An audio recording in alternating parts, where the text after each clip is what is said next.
Do you have a budget for your presidential campaign? Does your candidate have a budget?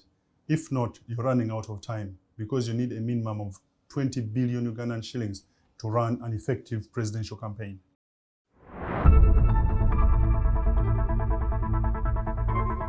You are running for president. That means you must have a sufficient budget to sustain all parts of your campaign and be able to pass on your message and brand across the country.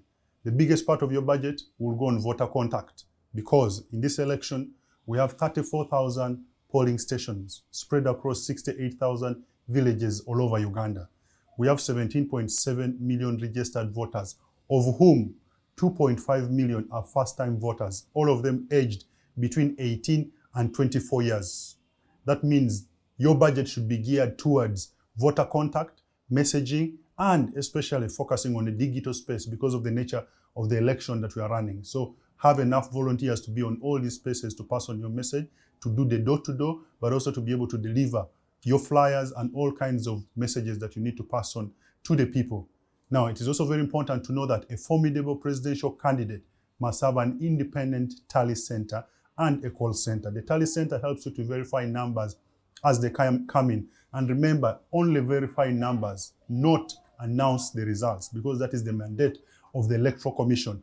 It is also very important for you to note that if you're a presidential candidate who is serious about winning, you need an average of 30 to 50 million spent every day during the course of the campaign to help in communication, accommodation, feeding you and your team, and administration as you move around the field. Election day eventually becomes the most important part of the final parts of your campaign because everything you're doing between now and then is geared towards election day. That means it is important to watch, secure, and protect your vote on that day.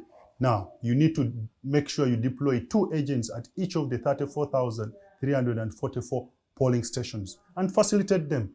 An average of 20,000 would be good enough to help them deal with their food, transportation, and communication on that day. So, if you're running for president, you need an average of 20 billion Ugandan shillings to be able to run a sustainable all-round election within the 135 districts in the election 2021 in Uganda.